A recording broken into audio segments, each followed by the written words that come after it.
man. It feels so good to be here. It's been a wild year for me, man. My father's 55, he's single, and he's on Tinder, and he's killing it. And he calls me all the time about it. So excited. People are like, you can set your radius to a mile? I'm like, dude, what? Why? He was like, 'cause I don't want to walk too far, that's why. I'm like, that's gross. It's weird. My dad's single in the area that I grew up in, so my friends will call me and they'll be like, yo, I saw your dad on a date the other day. And I'm like, where? And they're like, at my house, cooking my mom breakfast.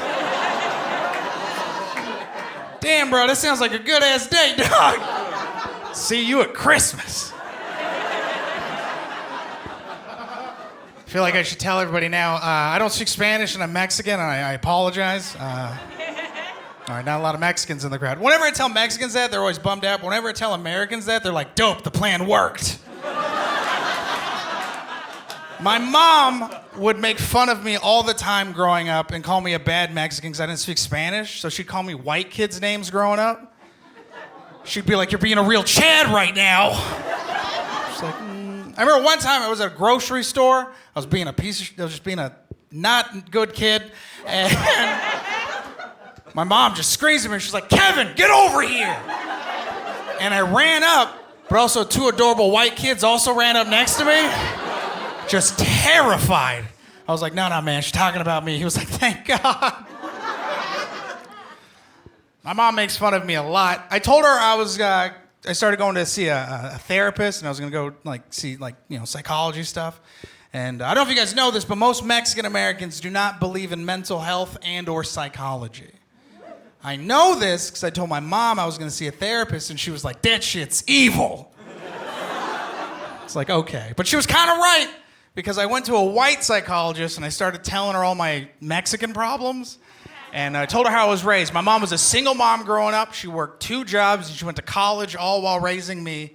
And she wasn't the nicest person about it. She was kind of impatient sometimes, and that's kind of how it happens, And I told my therapist this, and she goes, man, it sounds like she was being really mean to you and you were just a kid and that wasn't your fault. I was like, you're right.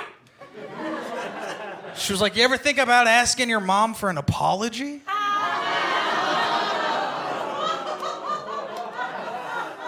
I was like, you could do that? She was like, of course, this is a safe place. And she lied to me.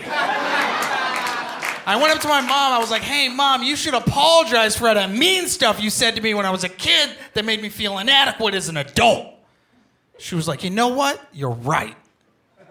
I am sorry that I raised such a little bitch. No more therapy for me, so I should go to therapy because I'm weird. I don't think there's ever gonna be a Mexican mass shooter. I don't think it's ever gonna happen because a Mexican guy would have to work 3 jobs just to save up for one of those guns. It costs a lot of money to kill a lot of people very quickly. Some would say it's a privilege.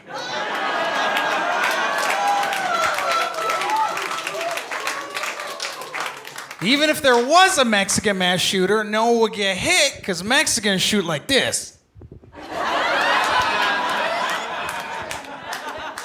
All right, a lot of you tightened up, and that's because morally, you're good people, you know what I mean? Because school shootings are tragic, but homeschool shootings can really tear up a family. Like the mom, dad, and the principal, that's 2 people.